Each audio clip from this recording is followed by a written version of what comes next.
Ladies and gentlemen, boys and girls, Joes of all ages, welcome to the main event of the evening. It's Talking Joe with Chief and Chris. Yo!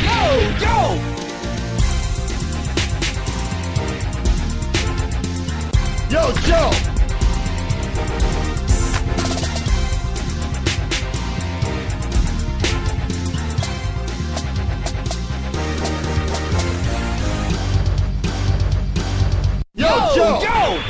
Hey, it's me, the Chief, joined by you. Diagnostic 80, aka Christopher McLeod, or the other way around. I always do that from the Full Force podcast, and of course this one. How you doing, buddy? Yeah, we take it anywhere we can get it over here. Gross. I am doing well, I think. Are you just upset that the Super Bowl was high scoring? Well, we had a brief chat post Super Bowl because this will go out a few days. Obviously, we're late to the party, but that's how it goes. As previously mentioned, I like defense and not a lot of points. And we mentioned that at one point you were thinking, "Oh, wait a minute, this is 20-10. Chiefs loving this going into the fourth quarter. Yeah, it's an absolute dream." And then Mahomes turned it on. Mahomes went mental for 21. 20-yard penalty, a first down, first and goal, pass, open, touchdown, Kelsey, Chiefs are back in it. Second down and 7, Mahomes, Watkins, what a throw! Sammy Watkins out of bounds near the 11. Mahomes throws, pass, caught, Williams, touchdown! Kansas City jumps on top. Obviously now 2nd and 6, Williams makes a cut. And will roll into the end zone for the touchdown. No flags. Sammy Watkins pulled out some absolute stunners as well, didn't he? Yeah, and I actually did have a bet on under total points, and the line was 53.5. So with there being 51, that bet did cash money me up. And I had a few other winners, but I think the other 20 or so losers offset it all. So, mate, that sucks. But I've got to say that was crazy. I mean, I'm obviously, I would say I'm a Chicago Bears man originally, and obviously it's in the UK it's different. It's difficult to have any kind of loyalty to a side necessarily, but I've always liked the Bears, and obviously joining this family that I was married into, they're all hardcore Kansas City Chiefs fans. So you can imagine what the atmosphere was like in this house. It was incredible. And we walked the dogs yesterday. Cars were driving past, shouting "Go Chiefs" at the top of their voices at us as they're going past. We weren't even wearing any Chiefs gear, so like it's just so funny how it is. It's like everyone just going nuts. The postman drove up. He was basically a full kit right. He was like, like kind of waving at us and all happy and celebratory and everything. So yeah, it's been pretty incredible for this area. I ended up watching the first half, going to bed at just after 1 a.m. and then recorded it on the old Virgin box and then watched the second half in the morning on times 1.5 speed. Because I had to go to work, so that took a little bit of the fun out of it. Or like Benny Hill. Yeah. But it was good, and I'd eaten I got loads of Super Bowl snacks in, and I'd eaten all of them by about 9:30 p.m, at least 2 hours prior to kickoff. And the one thing I didn't eat was a can of grape soda, which I posted on the socials that I found in my bag the next day. So I decided to watch Star Wars Episode 4 and drink that can of soda. Nice. I'm trying to think what else I've been doing. Not much, really. I think I'm going to watch The Joker tomorrow night. Oh, it was an interesting film. Yeah, I really enjoyed that. Cheap plug. My other podcast, The Outer Timers, of which Episode 1 is now live. It's really good, guys. Check it out. It's really good. In fact, I think it was on Episode 2, which we've recorded but haven't released yet, me and Ben. He mentions watching The Joker, and he watched it 3 times over 2 days. Wow. Because he said he watched it the first time, spoilers for if you're going to listen to the episode, but he watched it the first time didn't like it and felt thoroughly depressed with humanity as a whole. Yeah. And then overnight, he said he couldn't stop thinking about it, and so then he had to watch it straight away when he woke up the next day, and then had a 180-degree turn and basically said this film is a masterpiece. Weird. And then in the afternoon he watched the commentary of the movie, so effectively watched it 3 times in 2 days. So wow. I don't think I'll watch it 3 days, but then again, I don't know. We'll find out. I'll let you know next week on Talking Joe what I thought of the Joker. Joker update. Yeah. Joker update. You liked it or not? Yeah, Retro Joker is what I'm watching. No, I liked it. I thought it was a huge departure from a lot of the DC, even though they do a lot of dark stuff, the DC universe. Yeah. Well, he said, one of Ben's points was, not to cut you off, well, no, I did fine, cut you off. Go for it, yeah. One of his points was he felt it wasn't, I said, is it definitely a DC movie? And he said, not really, no. No. Because he said it didn't have to be placed in Gotham, and he said you could argue that the character wasn't even the Joker from DC Jokers. Yeah, in actual fact, I think it would have been pretty cool had it not been called the Joker, and for the whole film, you're just seeing this film, and then at the end, the reveal would be that he is the Joker.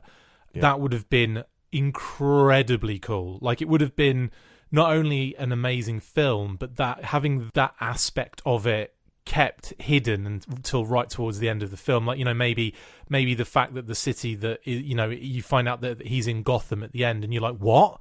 That would have been so unbelievably cool, because it is like, it's just a really, depressing, powerful, interesting look at that type of, scenario and situation, and all of that kind of stuff. And then really at the same time quite powerful and shocking at the end, and then really, really cool. And there's a couple of things that happen in it that I kind of knew were happening. Like, I'm not going to give it away now because you haven't watched it yet, have you? But something happens in it, and I'm like, I know what's going on there. But that's all I'm going to say. And okay, all right. But other than that, really liked it. Yeah. All right, I will get on that and let you know what I think. But I'm actually quite peckish because it's now 8 minutes past 8 p.m. in the UK time, and I don't really have a big tea time, so I'm going to have a snack. So it's time for the snack segment of the show. Snack attacker. Snack attacker. Chief and Chris, like Han Solo and Chewbacca, are travelling through hyperspace to get some snacks. Snack attacker. Listeners will be very pleased. Numbers are going to skyrocket because I do not have a crunchy snack this week. Yeah, but my bag's really noisy. Excellent. I have got an RX bar. Oh, okay. Do you know what that is? I've heard of it, but I've never had one. I think it's quite well known in the States. Well, not well known, but it's out there in the States. But I don't. It's like energy bar or something. Yeah, I've never really seen it in the UK. This is a 52-gram peanut butter protein bar. Now, I'm not saying I'm vegan. I am trying to eat a plant-based diet, so trying not to eat meat or dairy. But if I've got something that is dairy-based or meat-based, well, not meat, but dairy-based, I'm probably going to, it's not going to kill myself not have it. And this, because on the front, this actually says 3 egg whites, 14 peanuts, 2 dates, no BS. 3 egg whites. So it has got egg whites in it. It's very small. It's 52 grams, so it's carrying a lot of weight in a small package. We've all been there. Yeah. Let's get into this thing. Snack attacker. Sticky did this one. Right.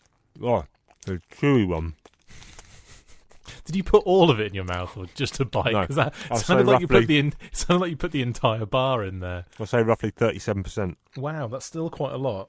So, can't really give you a comment yet because it's so hard to chew. It's not hit my taste buds yet. We'll give you a few more hours then. Oh, right, wait a minute. This is the ASMR segment of the show, by the way. That's nice. That's a good one. I rate that. Right. While I munch, I'm going to go on mute while you tell everyone what yours is. Okay, well, mine, I'm cheating. You can probably hear the crunch of the bag here. I'm cheating in a sense because I've had these many, many times before. I love them to death. And they are Twizzlers. Now, I've got these strawberry, artificially flavoured, low-fat snack Twizzler twists in a big old bag.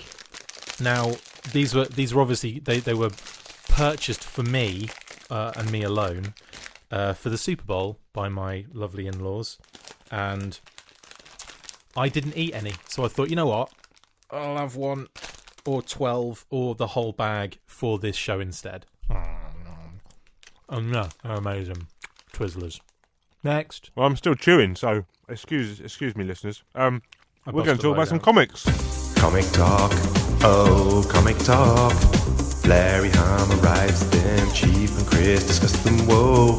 Comic talk, oh, comic talk.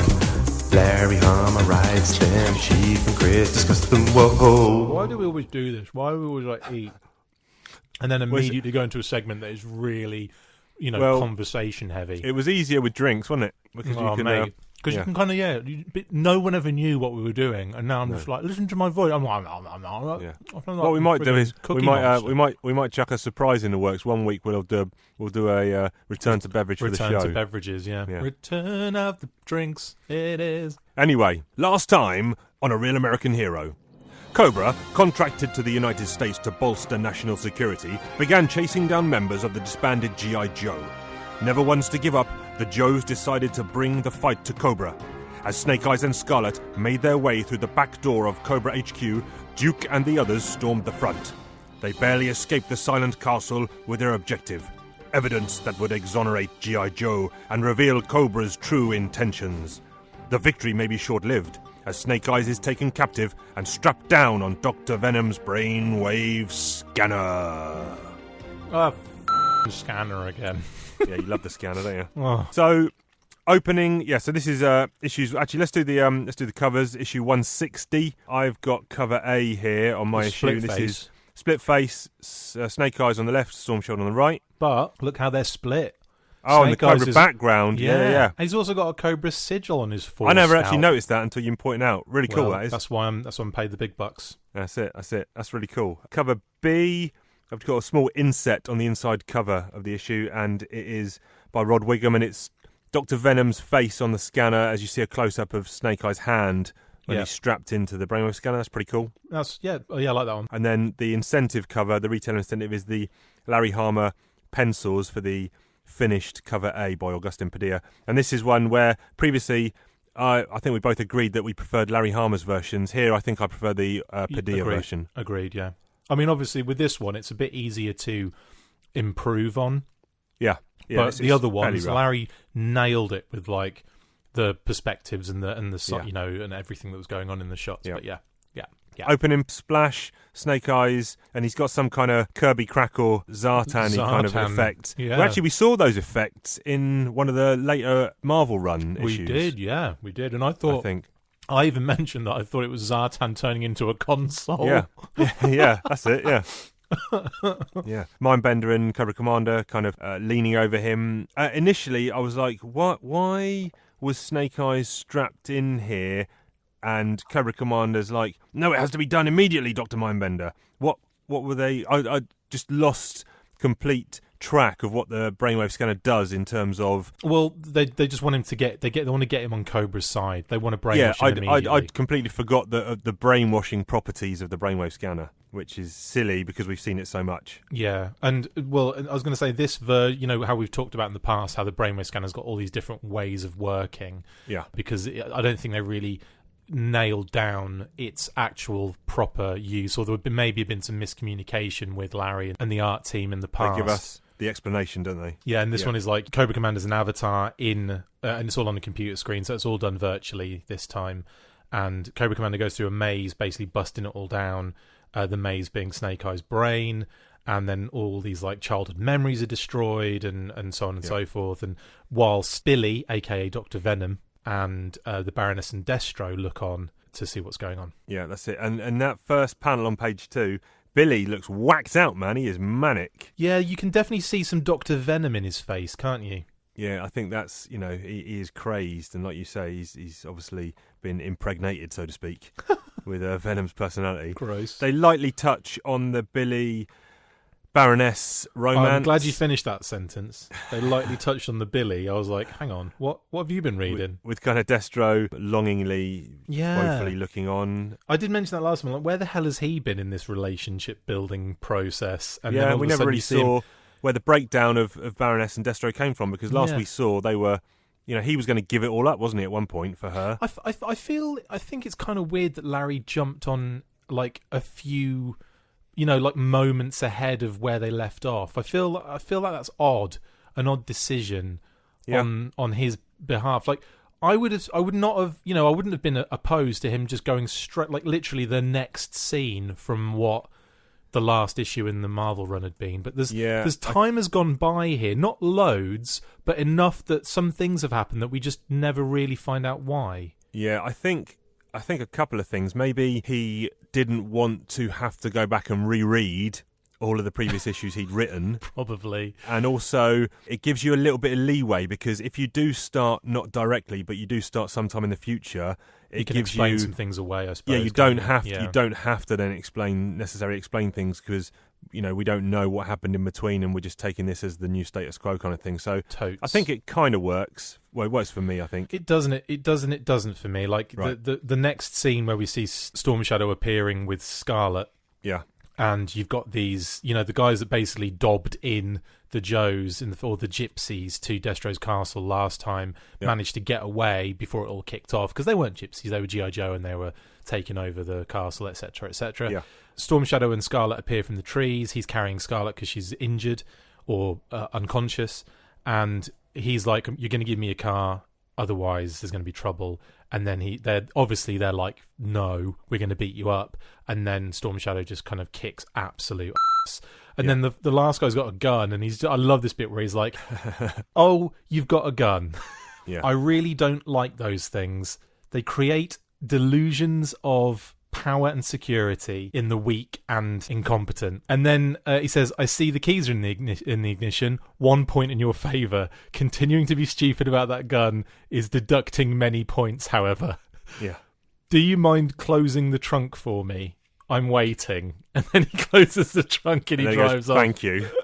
Brilliant. Yeah, I love a fantastic scene. That's a fantastic scene. The next couple of pages, for some reason, I feel, although the art is good, it feels different to the previous art we've seen from Padilla. I don't know. I think what it's it the is. colouring. I'm not saying it's bad, but yeah, maybe you're right. But then I did look back, and we got a quick shout out. This was written obviously by Larry Harmer, pencils and inks by Augustin Padilla, colours by Jay Brown. Oh, is it? Yeah, it's Padilla still, isn't it? Of course it is. Yeah, it's the last issue, and then Gallant comes on next issue. But I was looking back at the previous ones, and I think it's the same crew. It's still Jay Brown doing the colours, but something is definitely different, and not necessarily in a negative way, but it just looks different to his previous art. If you go back to the Storm Shadow page, the way that the sky's done is kind of similar, but then the way that everything's shaded, the way that there's a lot of heavy shading going on in the previous couple of panels, like real heavy shading in all of those panels, and we're kind of outside, they're next to some trees, so maybe he's kind of trying to cast some shadows from the tree line. But then when you get to this stage, the shading changes completely and everything's very clear and clean and crisp, and then we go back to the heavy shading again. It's really odd. I know what you mean, though. Yeah. And this scene, there was a bit in here that I didn't really get, because they're all trying to sneak out of the country. Yeah. The Joes we're talking about. And one of the passport border patrol in Barovia has come up to him on the bus, and he said, the rest of you, he's got Stalker's passport and it's Irish. And then he says, the rest of you have passports from Canada, Australia, Jamaica and Finland.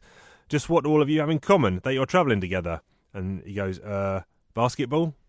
He doesn't. She does. She says basketball. She does, yeah. Yeah. I don't get it. Well, it's just to say that they're a basketball team, and they're all from different, they're all from different countries. They I don't get it. Is it widely regarded that basketball teams are made up of multi-nationalities? No, but sporting teams are. Look at any basketball team. You've got Petrovic's and Doncic's and friggin' Vlade Divac's and all sorts of different players. Steve Nash, right? But right. Joke fell flat on the Chief. That's all I'm saying. I think it's just a way of them. Basketball isn't a specific thing. I mean, it is a specific thing, but it's not meant to be like. She could have said football. She could have said any sport, but it's just to say that they're a travelling team made up of multiple nationalities. That's all. That's how they get around it, I suppose. Yeah. Would have been funner if he just said like the circus and one of them was painted up like the White Clown. Anyway. But yeah, I do wonder why they all had such drastically different passports in the first place. It's like, why bother doing that? Why don't you all just have different, names on American passports? Yeah, I think that's all Canadian. The bit or something. I didn't get. Yeah, but anyway, it's just what it is. Hawk cleaning house. Yeah, Hawk kind of going around and finding the Crimson Guards all kind of like hidden away, and he basically finds one. Does he off him or not, or are we assuming he just captures him? Oh no, just captures him. Right, okay. Just takes him in. And this will probably be a recurring mini segment. each issue I'd like to try and find one piece of ninjutsu, and I think I spotted it coming up here where Storm Shadow is able to tell that a man riding a motorbike is actually Zartan.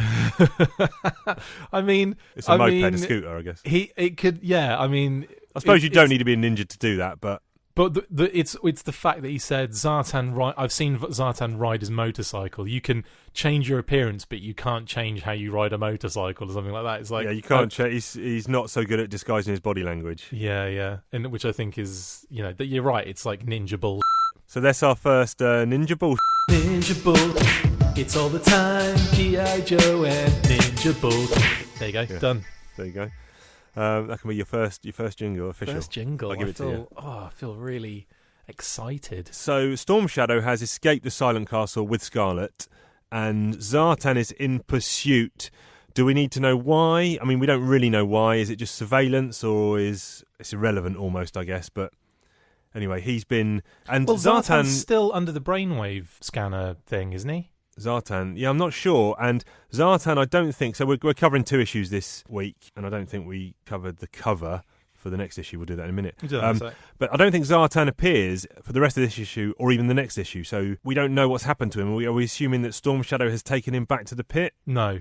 He'd knocked him out and left him where he is, because when we see Storm Shadow and Snake and Scarlet again, they're on their own on a moped. He nicked his moped and left him where he is. Yeah. We get now I'm on that page, yeah. Bloody hell, I read this about 20 minutes ago. It's amazing how quickly I forget stuff. It's amazing. It really is amazing. Yeah, I think I've got a family downstairs. I'm not sure. No, you haven't. Oh, okay. They're not there, mate. It's the Matrix. For potential, it's a Jedi mind trick. Total recall. For potential new readers, we also get a little bit of backstory from Snake Eyes as Cobra Commander's tromping through his memories. Good way to do the flashbacks by delving into his brain actually and destroying those memories. It's pretty brutal. Yeah, big sledgehammers. I wanna be the sledgehammer. And then towards the end, Cobra Commander wants to know if he's satisfied with the brainwashing, so Snake Eyes gets let loose and destroys a load of BATs, pulls a couple of hand cannons on Cobra Commander, and then quickly whips them round handle first for them to take them off of him. And you were saying Cobra Commander? Yeah, in your best Mindbender accent. And basically they now feel like they've got a Snake Eyes weapon of mass destruction. Yes, I did like this bit where it's kind of like, oh no, it hasn't worked, because he's destroying all the bats, but he was just showing that he's like super ninja and he's all bad and all Cobra-like.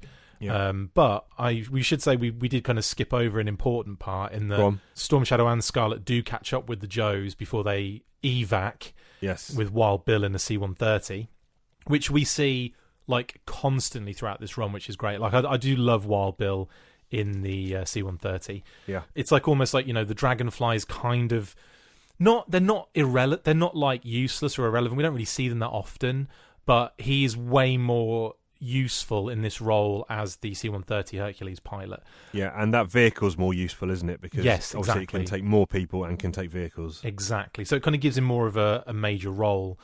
Major. Who's another? He's not a character. I haven't made that up. Oh, major role. I want to see him now. He's like a big burger bun. Yeah. So basically with a beret on. So the Storm Shadow and Scarlet turn up, and they're like, "Well, Storm Shadow, I'm gonna have to take you in to custody." And he's like, "I will happily go in if there is a tangible plan to rescue Snake Eyes." And they're like, "Okay, cool." So they all kind of go off to the pit together, knowing that Storm Shadow is beyond the brainwave scanner control now, but Snake Eyes isn't. So boom, we've got Snake Eyes as a Cobra officer, trooper, soldier, whatever you want to call it. My favourite line of dialogue from this is on page 21, which is the penultimate page, Cobra Commander, when Snake Eyes pulls the guns on him. "Dr. Mindbender, you alopecious barber-monger." I'm not sure what a barber-monger is, but I'm using that as an insult tomorrow. Believe it. My one was, "This is too fine a moment to sully with quibbles," and I've got to get this word right. Go on. Pettifoggery. Yeah. I read it as pettifoggery. Yeah, no, right. Well, I was going to say pettifoggery, and then for some reason my mouth said fodge. No, it could be pettifoggery. I don't know. Pettifoggery sounds amazing. Yeah. It does sound like a football player from like the MLS, doesn't it? And also, I don't want to Pettifoggery. I don't want to Google it because I don't want to be disappointed about what it actually means. I'd rather just imagine. Get ready to be pissed off. No, of course I am going to Google it. Oh, you're doing it for me. Yeah. The actions of a pettifogger, a trivial quarrel. He was capable of using loyally rhetoric at times to the brink of pettifoggery.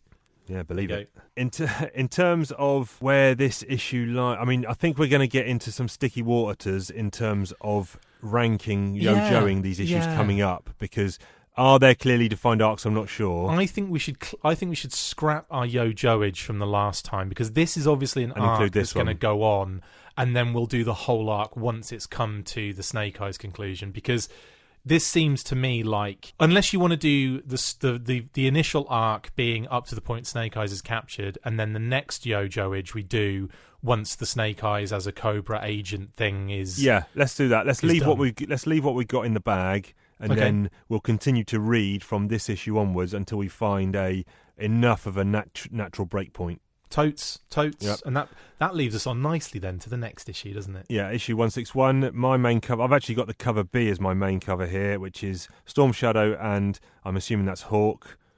Yeah. Raising their fists in the air, Black Power, so with weird. the American flag behind them. Not 100% sure on why this has been done, but it's all right. Yeah, it's okay. And can I just say, go on, that we're going to revert back to our previous stance for me on the Larry pencils versus cover A. Yep. So the cover A is finished by Herb Trimpe, R.I.P., and it is Chuckles tied to a chair with a Cobra officer about to do some torture on him. A Viper. Yeah, that's what I said. A Viper about to do some torture on him, and the prelims, the retailer incentive, is the Larry Hama version. I think the facial features on Larry's Chuckles makes sense. It looks like, anger mixed with effort. And the one that they go with, he looks like he's gurning. It's weird. It looks like he looks like Roy the Rovers for a start. Chuckles, doesn't he? He does look like Roy the Rovers. Yeah. Deep cut, guys. I'll have to send you a picture of a Roy the Rovers panel with that as well next to it, just for comparisons. But yeah, and there's a lot of wobbly lines around it that I'm not a massive fan of, and that takes me back to G.I. Joe. Oh no, Action Force. Yeah, your man Robin Smith. Robin Smith, yeah. Anyway, next. So this is the debut of S.L. Gallant on the pencils. Can I just say that I think S.L. Gallant and Larry Hama's style work so well together, and I think this was where it kind of started to tie together as a comic. Like the Augustin Padilla, work art is really nice, but I think where Larry's writing comes into play here, the two meld so well together. And I'm just putting it out there. I don't know how you feel about that. Well, first of all, we've got inker Gary Erskine and colours by Jay Brown, and I would 100% agree with you. I think that I really liked the Padilla art, but then once, even just that first page on this issue 161, I'm like, this feels like G.I. a Joe. Real American Hero, yes. And because I think Gallant, who I believe has penciled more issues of Real American Hero than any other artist, his style is not flashy and, over the top. It can be minimalist at times, and also super detailed at times. Yeah. But I think for me, it harkens back both the art and the storytelling of this particular issue, and I think this is the best issue by far of the relaunch from IDW. I bloody love this for many reasons. Yeah, I think the art style and the style of writing really took me back to that late 20s, 30s, 40s issues from the Marvel run. It just felt like that golden age of Real American Hero storytelling. Absolutely. And obviously we have Gung Ho Lady J and Clutch here, kind of zooming into Springfield, which looks absolutely trounced. Yeah. They've had a tip-off, and it turns out from Storm Shadow that Chuckles is being held prisoner. Yes, and this is obviously Storm Shadow trying to get the trust back of the Joes, basically prove that he's not, under the brainwave scanner control anymore.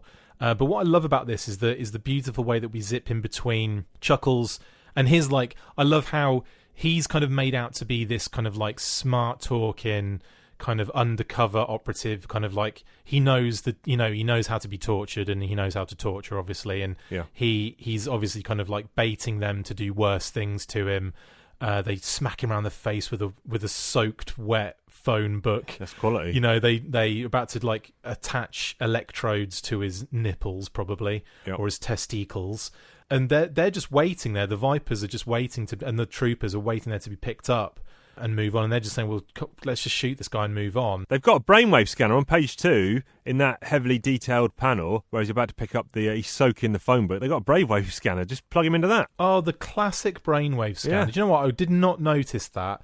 And now that you've mentioned it, I've just lost all respect for this issue. I'm just kidding. I'm not really. But this is where obviously the Joes are about to make contact with Cobra's. There's like a Hiss Tank version 5, which came out in 2010, which I was going to do for Talking Toys, but Chris Talks Toys, but that's not going to be the case now. So you're not going to get the Hiss Tank version 5 and a Stinger, a classic Stinger there. What I love about this issue is the amount of characters that are wedged into it. It's brilliant. A lot of classics as well. So you've got that, like the Stinger. We haven't even seen. When was the last time we saw the Stinger? An actual close-up of the Stinger driver, which we get. Yeah, very rare. Very rare. In fact, I don't think it's happened very much at all. Obviously we know what the Stinger driver looks like thanks to the toy. Yeah. But I don't think we really get many shots of the close-up of the actual character. Yeah, I had some proper nostalgic feels when I saw him, kind of, in the close-up, and also we see, and I believe the toy came with this. Lady J came with a power lance. Yeah. As the toy, but I don't think we ever saw her use that in the comic once. No, I always used to think she just lugged it like a spear, and to see it kind of fire this way is really cool. Yeah, it's good. Yeah, so that was awesome. And then obviously Gung Ho opens up a can as well, whoops them. But then what's really cool is that you see all the features on all of these vehicles as well. Like you see the guns on the new Hiss Tank kind of flip round at the same time, which actually is a feature on the toy as well.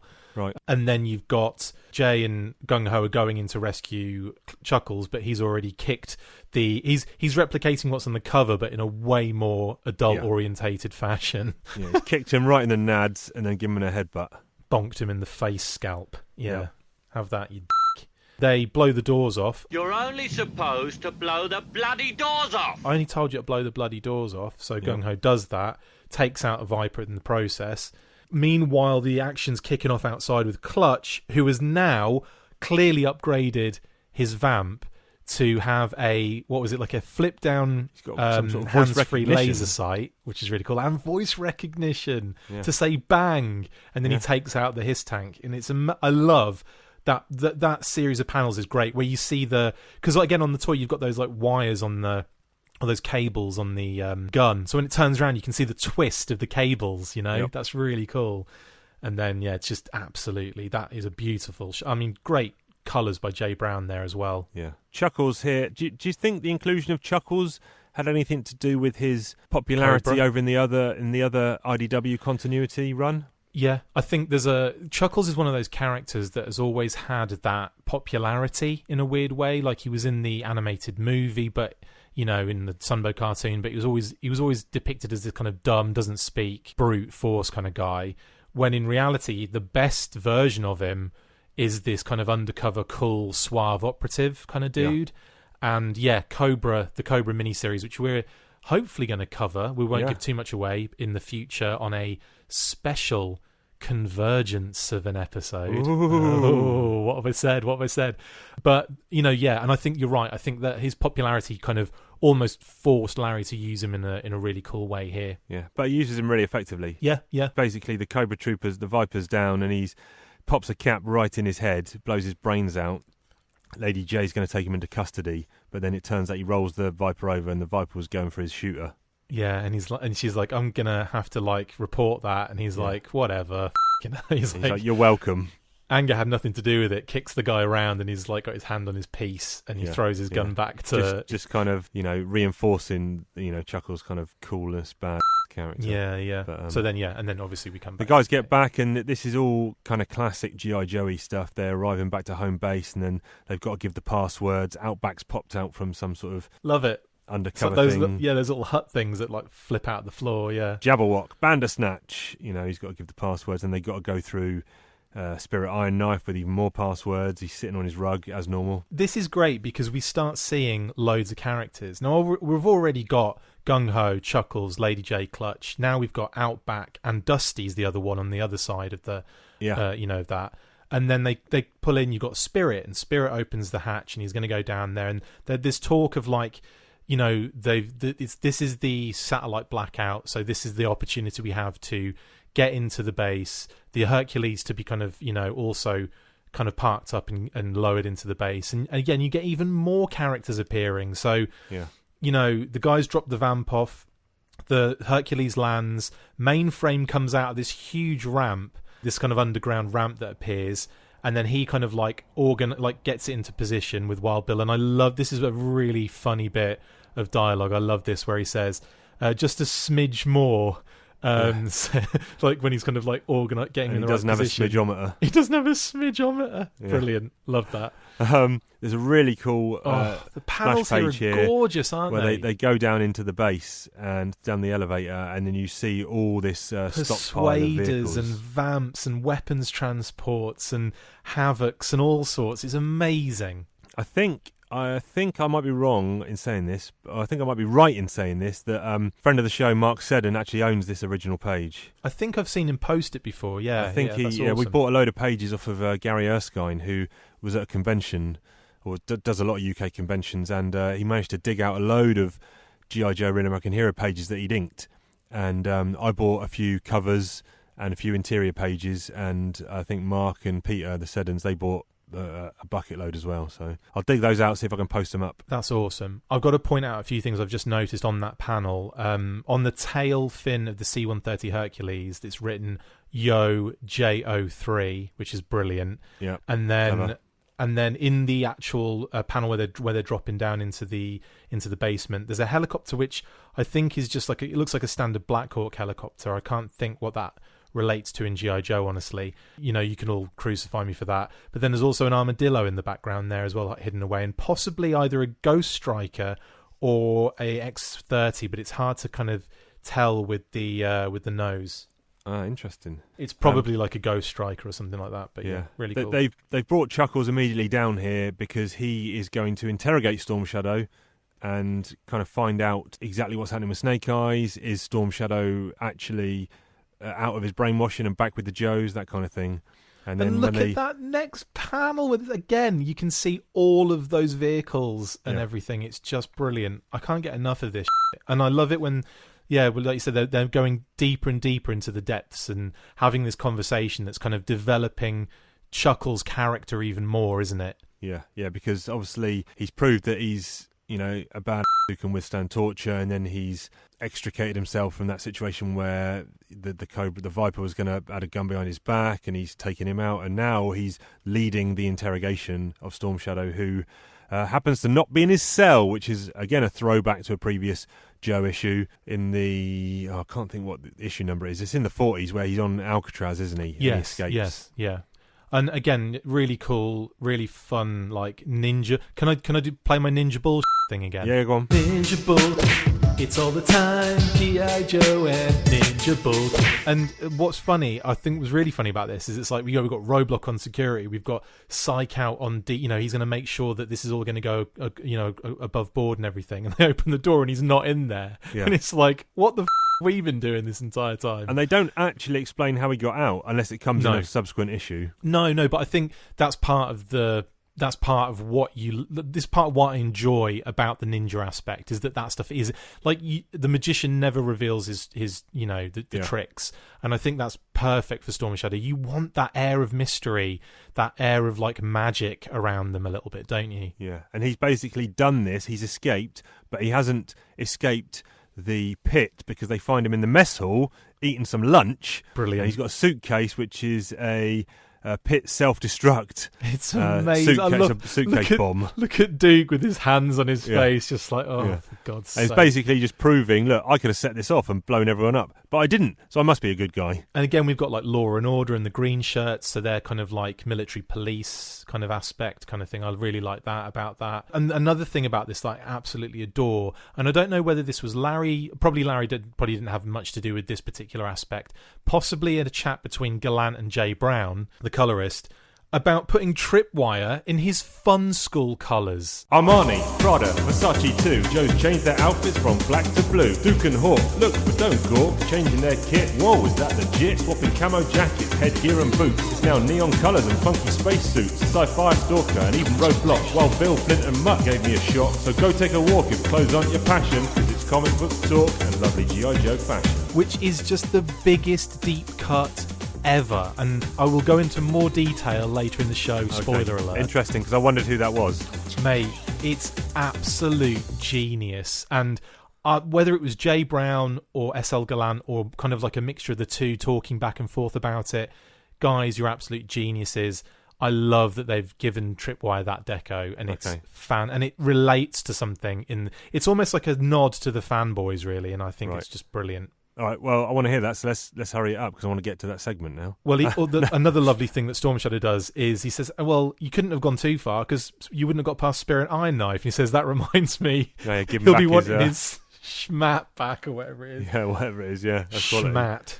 It's brilliant. On the final page, this is the only criticism I'm going to give to this issue, and that is they've got some video footage or surveillance footage which shows track marks outside a base in Utah, which is obviously the pit. And again, it's more callbacks, and the more I think about it, we've seen all this stuff before. Yeah, it's just a repeat of a load of storylines, which is potentially a slight criticism, I think. I know, I agree with you. The other thing I was going to say was, it feels like Cobra Commander's like, yeah, let's get some more information first, so I guess they're going to try and insert Snake Eyes. But it feels like we're only 6 issues in, and we're already getting this big master plan, this epic invade the pit, which I would have wanted maybe 25 issues into the run. Yeah, agreed. But also, do we need an invade the pit issue when we've had it 6 or 7 times before? I mean, there's other things that can be done here, I think, personally. Yeah. But no, I agreed. I agree with you totally on that. And what I was kind of getting at, I think, is it's more the relationship between writer and artist that I'm really enjoying about this particular issue. And also so many beautiful ways of inserting characters without it feeling kind of dumped and crushed in there. And the size of the pit allows you to have people wandering around, or to have specific characters reacting to situations, like Law and the Green Shirts being the kind of introduced in that way, Law and Order, I should say. But, you know, and also the fact that they've done that really cute homage to Fun School Tripwire. It's just brilliant. But yeah, I agree with you. I think why you can do it. Still the Joes are still in the same place. It hasn't changed. Cobra know they're there. They've always known that. They've known they're there for ages. So why does that change in any way, shape or form? Yeah. You know?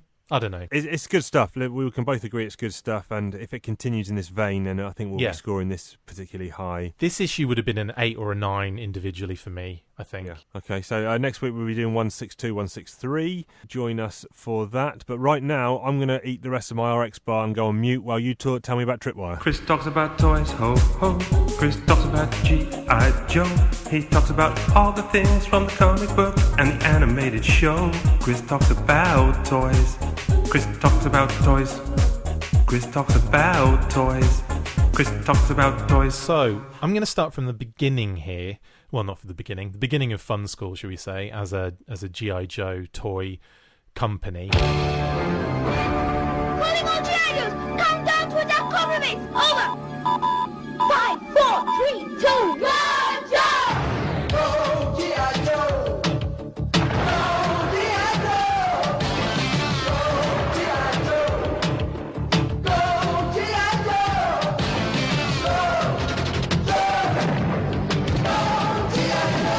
Joe from Fun School, a new adventure every time. Start collecting now. So, in the early 1990s, Indian toy company Fun School acquired the molds from Hasbro and produced their own G.I. Joe figures. These toys sold so well in India that they even exported some of them to other countries. Now, because Fun School produce and manufacture the figures on their own, a lot of the Fun School figures have minor variants and differences, and especially that is with deco, accessories. You know, like a few are intentionally different than their US counterparts and are only exclusive to India. but for the most part, the variations are very slight, upper, lower arms, etc., etc. So they also, obviously, because they did their own figures, they reproduced a lot of their own card art as well, which had, some of it's like just so bad that it's good. And I think it's kind of got this like cult following, the Fun School art, that I'm probably the tip of the spear of. No, I'm not at all. But like, I definitely love it, and I think it's hilarious at times. There's some absolute belters. And obviously, Fun School figures were made early on with cheaper plastic, so they're not as good figure-wise. And they have, like, in more recent years, they have used better plastic. And the card stock was a lot thinner, so therefore it warps and bends very easily. And Fun School were producing G.I. Joe figures well up to, like, 2002 as well, so they'd been going for a while. And the one I wanted, obviously, the reason I'm talking about Fun School at all is because of Tripwire, and the Tripwire figure they released as part of the Fun School figure assortment, and they gave him this deco which is just nuts. Now, a little precursor to this, because this was in, I want to say 2003, I think they released him, 2003. Way before that, obviously we had Tripwire in the G.I. Joe line. A number of years after that, we had Listen and Fun Tripwire, which I have to admit, when I first saw the Tripwire in this issue, I instantly went to the Listen and Fun one and thought, is that Listen and Fun deco? And then I realised I was mixing up the Listen and Fun deco with the Fun School deco. So Listen and Fun was like a tape and an action figure kind of combo. They did it with a number of different brands, but obviously Tripwire was the G.I. Joe they chose for it. And they gave him this like wild orange kind of deco. What year was this again? This was 1985 for the Listen and Fun Tripwire. So the original Tripwire was 83. Then they did this version 2 in 85, and it's kind of like red and orange mix. It's really mental, but I absolutely thought it was glorious. And then obviously they did a Tripwire version 3 in the Tiger Force in 88.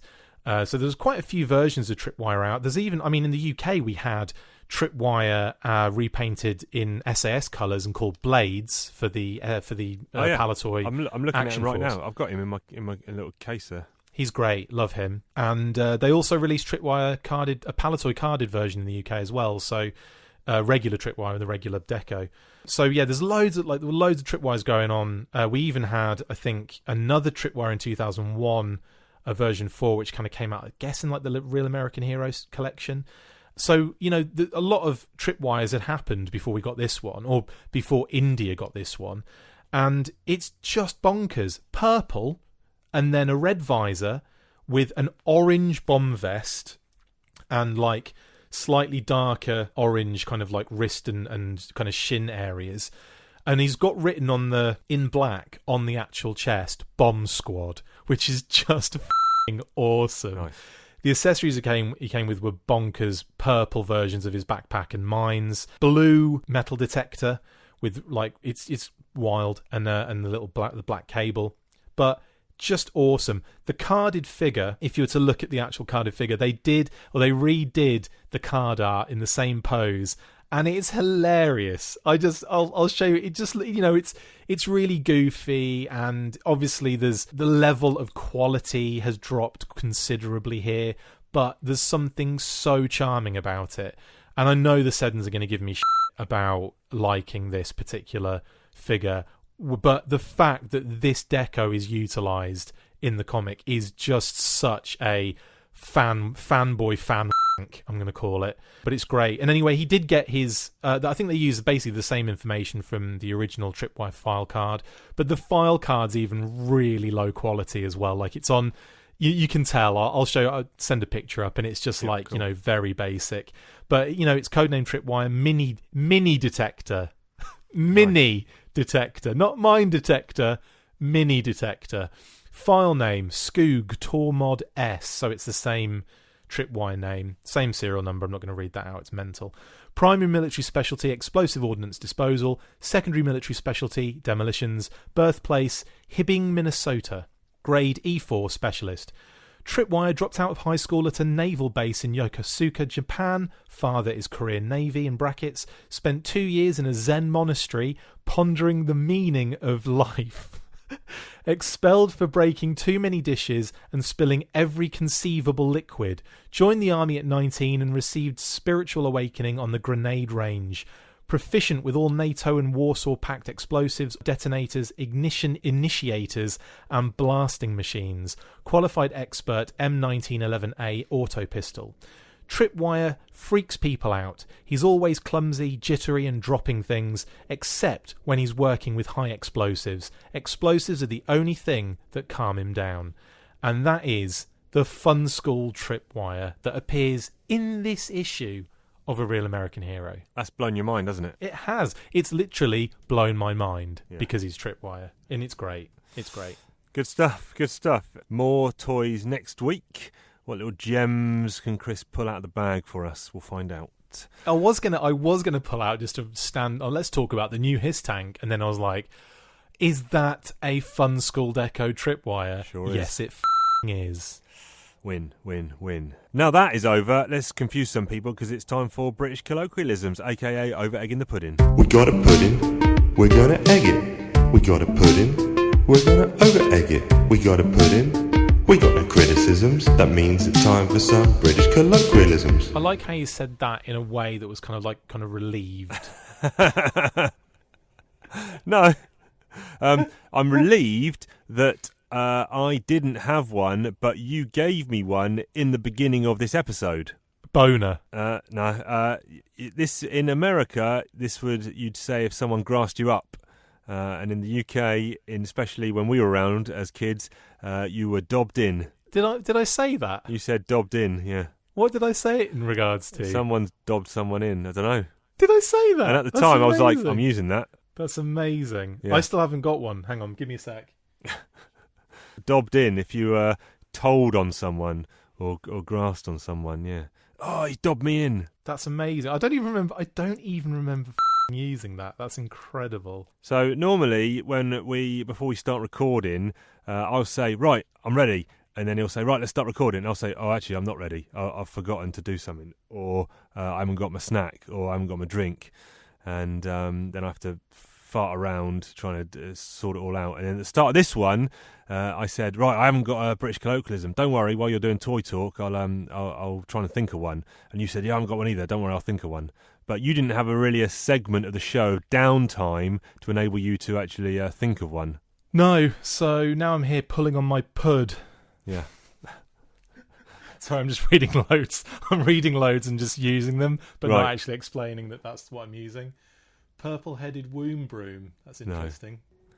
No. Do you want to bypass do you know what? it? Do you know what? Free pass? No. This is what I'm going to do this, and I think it's genius. What I'm about to say. I'm just going to sack it off. Sack it off. Yeah. There you go. There you go. To sack it off, as in to give it up. I've just literally used one. I mean, people are going to think I've probably planned that, but no. There you go. He's sacking it off. He's had enough. He's getting rid of it. Done. Thank you.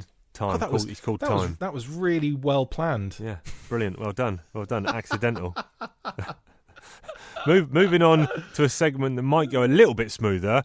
It's time to... Listeners answer a question. Listeners answer a question. Posed by us, just for you. Listeners answer a question. So the question we put to people this week was...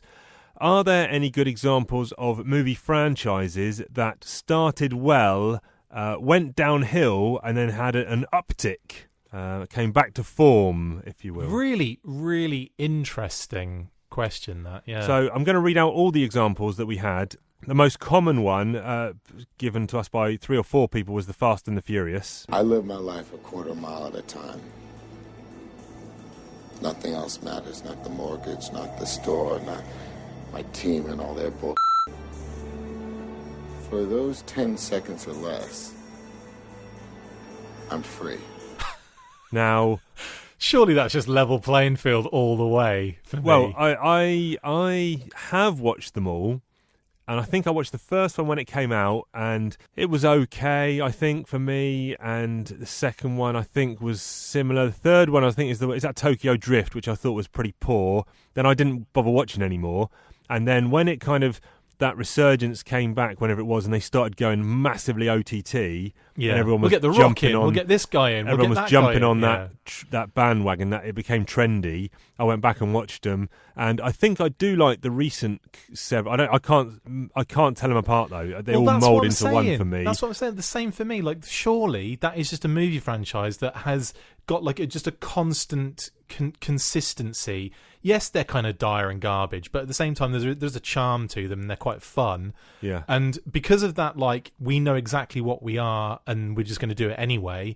I think it does kind of have like a really nice, fun, entertaining aspect to it. But yeah, they're all the same. I couldn't pick one from the other. I could not tell you what happens in one specific, apart from Tokyo Drift, because it's so specifically obvious what happens in it. Same. Now, I think the question might not have even been what was a great franchise that went downhill and came back. The question might have even been, because I can't even remember, a franchise that went downhill and came back up. So it might have been not very good in the first place, but then got even worse and came back up. So this probably does tick that box. I'm going to give it to all the people who said that. I'm giving you a Talking Joe tick of approval on that one. And I'll remove that and give you a Talking Joe punch in the groin of disapproval. Another one we had was RoboCop, interestingly. What are your prime directives? Serve the public trust, protect the innocent, uphold the law. Well, actually, yeah, because, now, although... Are there now, forgive me if I'm wrong, but are there 4 RoboCop movies, which if you include the reboot? 1, 2, 3, and then reboot, so 4, Now, yes. I think... I've seen the reboot, and I thought it was okay. Well, yeah, and it's better than 3. I think it's pretty much... I don't think I've seen 3. Mate. Okay, well, for me, RoboCop is an amazing movie. That first one is just like a cult classic. That is, you know, it's nuts. I mean, it's brutally violent.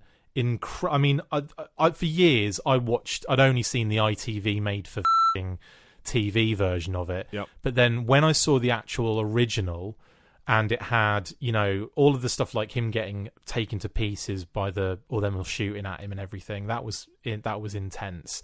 And then like all of the things like the toxic waste incident and all that kind of it's like, wow. And I missed I didn't see that until my 20s, believe it or not. So I'd kind of gone all that time without actually seeing the original intent, like what the original version was. And, you know, that's kind of up there as like a big classic cult movie. The second one removes a lot of the budget. Like, it's almost as if they were like, let's do this on a much smaller budget. And you can tell because a lot of the set pieces are kind of smaller. The sets look really fake.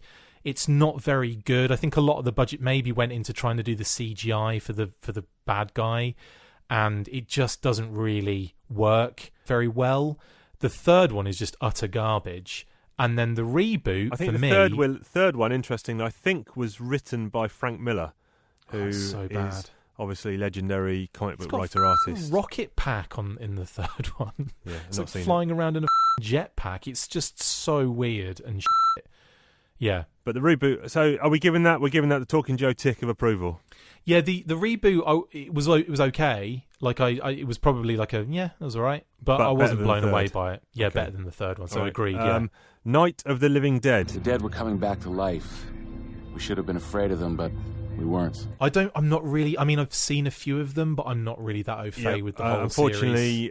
We can't comment on that, but yeah. I'm not a massive fan of that kind of stuff. Have a discussion online. I was surprised we didn't really get, that was the only horror suggestion we got, because horror is a genre that produces lots of franchises and sequels and stuff.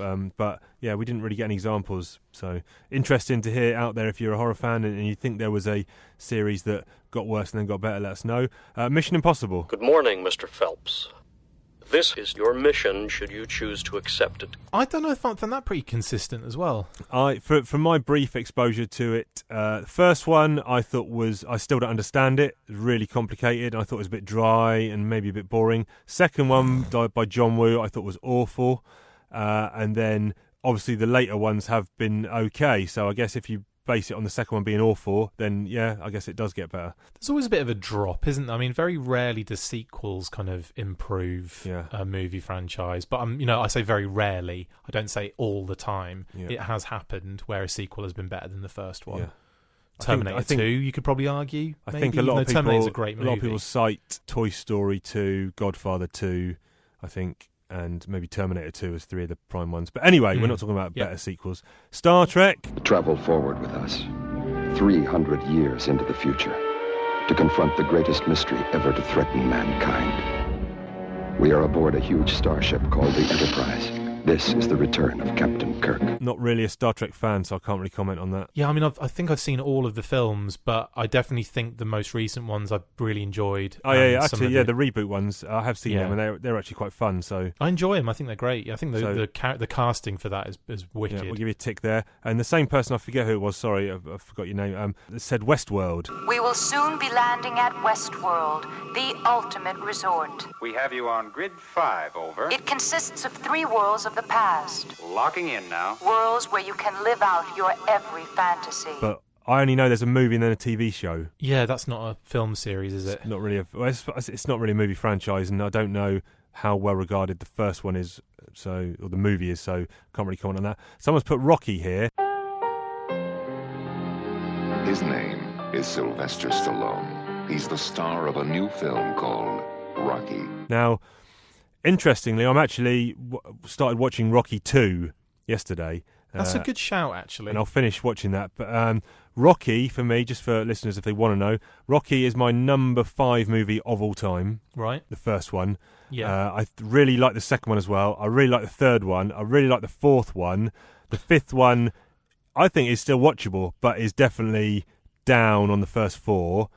Then Balboa came out, I think. Oh, right, okay. Which I really liked. And then the Creed movies, which I wasn't overfussed on. Okay, I've heard other fans of Rocky say almost the opposite thing that you're saying. Okay. Where they love the first one, then kind of like dwindles a little bit in quality, and then they think Creed has really brought it back, and they're amazing and all that kind of stuff. For me, I think I haven't seen the second Creed one. I thought the first Creed one was okay. No, it's not a bad movie at all. I just found the lead character very annoying. Michael B. Jordan. Yeah, I do not like him as a not personally. He's probably a really nice man, but I just find his portrayal of the character very annoying. Anyway, cool. I haven't seen either of them, so I can't. I'm just telling you what I've heard from Rocky fans. Right, let's rattle through these ones. Batman. Emergency. Batman speaking. Warning all of you to brace yourselves for big news. The biggest. Tell them, Robin. Holy superlatives, Batman. It's really exciting. Soon, very soon, Batman and I will be batapulting right out of your TV sets and onto your theater screens. Obviously, started strong. Arguably the best Batman movie ever made, 1966, Adam West. That's not a joke. But I don't think that's what people were intending in their description of the Bat. But no, it's a banger. It's a banger. It's an absolute classic. Then obviously the Keaton one's amazing. 1989 Batman is my number. I think it's my number 8 best film of all time. That's awesome. 89. Yeah, it's really good. Batman Returns, very strong. Yes, absolutely. Classic Tim Burton, yeah. Then it does start going downhill a little bit. 3 is watchable, I think. Haven't seen it in ages. Then what's next? Is it Batman and Robin with the Bat Clooney, Bat nipples? Batman Forever was the third one, right? That's it, yeah. Then you got Batman and Robin, Clooney. Awful. God, that's terrible. Then Bat nips. Controversially, I am not a massive Nolan Batman fan. The third of the Nolan Batmans is my favourite. I really don't like Dark Knight Rises. Okay. But because... Was Dark Knight Rises the Bane one? Yeah. No, that's the third one. No, what am I talking about then? What's the Joker one? I don't like Heath Ledger's Joker. The Dark Knight. The Dark Knight, that's it, yeah. Sorry. I quite like the third one, Dark Knight Rises. Okay. But I think we'll give that a tick because it definitely did have a down period and it definitely did get better than Batman and Robin. And now, so that's fine. now we've got like Justice League and yeah, so it's gone back down again. That's Right, Bond. Someone's put Bond as a franchise. Your file shows no kills, Bond, but to become a 00, it takes 2. How did he die? Your contact? Not well. You needn't worry. The second is... Yes. Considerably. That's a tricky one. Bond's a weird one for me. I feel like the reasons I love Bond were as a kid, just loving all of the most ridiculous aspects of it. Yep. And what I feel like the new Bond does is it makes it all a little bit gritty and real and a little bit kind of boring. takes a lot of the fun out of it. Yep. And I'm not saying that I wasn't a massive Bond fan, but I remember my nostalgic feels as a kid watching the kind of like Saturday afternoon around your nan and granddad's, there'd be a James Bond on, and it'd be like Moore or Connery or someone like that, and you'd just be like, oh man, it's crazy cool and fun and ridiculous and bonkers. Yeah. And then and don't get me wrong, they're not going to do that with this series, but some of them I found bloody diabolical. Like the Casino Royale was okay, but very like I was expecting something else to happen, and it never really did. Yep. And then the second one, what was that called? That was what was that called? It's got a weird name, and it's like in the desert, and there's a hotel, and there's about water and all that. But it's boring as in hell. Yeah. And then they started to improve a little bit with Skyfall and the other ones, but like I don't know. Quantum of Solace. Quantum of Solace, so boring. Even the name's boring. But some of the other ones were a bit better. For me, Roger Moore is the best Bond by a country mile. Connery. Okay. I like Moore's schmoozing. Yeah, he was cool. He hardly ever fires a gun. He's basically all about the chop to the neck or swinging on something and doing a 2-footed kick. Just so true. Just love.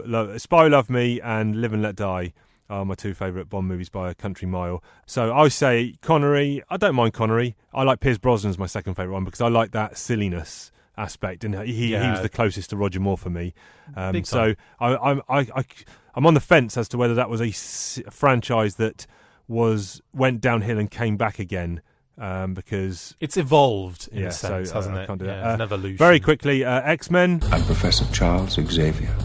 I built this school where mutants could learn to focus their powers in a positive way, and also learn that mankind was not evil, just uninformed.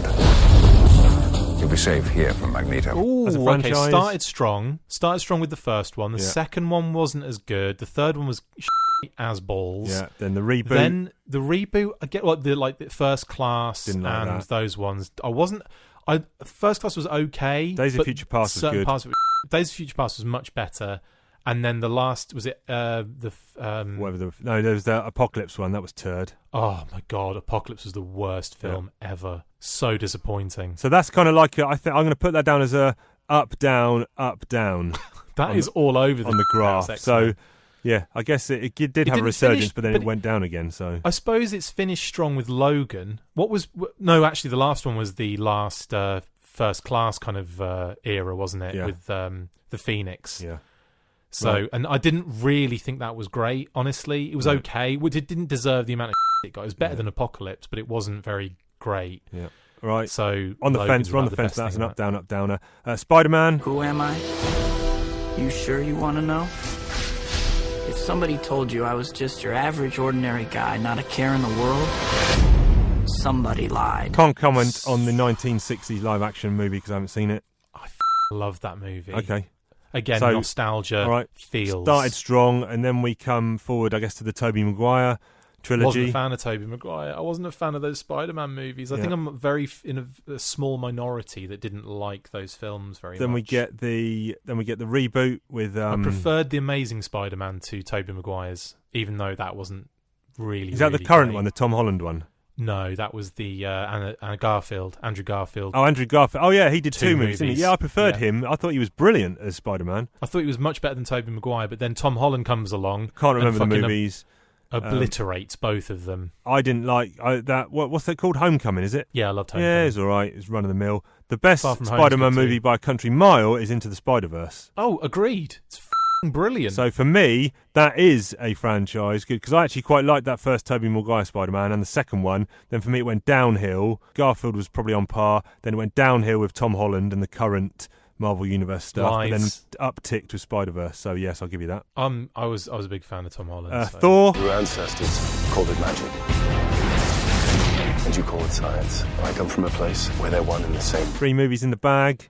Thor Ragnarok First one was pretty good. First one was good. Second one was turd. Third one good. So that absolutely ticks the box for what we were looking for. Well done, whoever said that. I think it was Seddon. Although he did about 7 suggestions, so he's going to get 1 right, surely. Jurassic series. Dr. Grant, my dear Dr. Sattler, welcome. to Jurassic Park. You said this was going to go quicker. Yeah, well, I'm trying to hurry up the segment. You keep talking. For me, Jurassic Park is a brilliant. I love it all across the board, and I love the Jurassic World movies. So you love them all. Anyone that says anything bad about Lost World or Jurassic Park 3, they'll have me to answer to. Okay. Yeah, probably the Seddons. I'm probably in your boat. I like the first one. I can't really remember the second one or the third one, but I don't remember there being a massive down tick and then an uptick. So no, you're not having that one. They're Two more to go. Dinosaurs, man, on screen. Two more to go. Yeah, two more to go. Harry Potter. Dear Mr. Potter, you have been accepted to Hogwarts School of Witchcraft and Wizardry. Potter's a series that I literally it's just don't one big care lump. about. No, I just don't care about it. I just one don't big care lump in of one film. iota about Potter. I'm not saying they're bad movies at all, because I've watched them all and I sat through them to the finish, but just don't care. I'm not a huge fan, but obviously I respect the game, and I have been to I've taken Kate a few times because she's a big Harry Potter fan and her mom is as well. Right. But we've gone to the Warner Brothers studio in the big studio in Watford, where you have all of the set pieces that they did for the films and everything. It's incredible. I know what you mean. It's in Watford. Lucasfilm used to do a load of stuff there, didn't they? Yeah. It's a really, really cool big place, and they've decked it out like, it's a full Harry Potter experience, and you go around and check everything out. It's amazing. What goes into those films is quite remarkable, and the films themselves are fantastic. They're beautiful, they're really cool, and they're fun for kids or whatever, and adults alike. They're hugely popular. But I can't see at any point. I could not tell you where it drops and goes up. Like, it just, for me, it's a Fast and the Furious franchise. It starts well and just consistently moves along a line for me. Yep. Okay, last one is Planet of the Apes. Discover Planet of the Apes.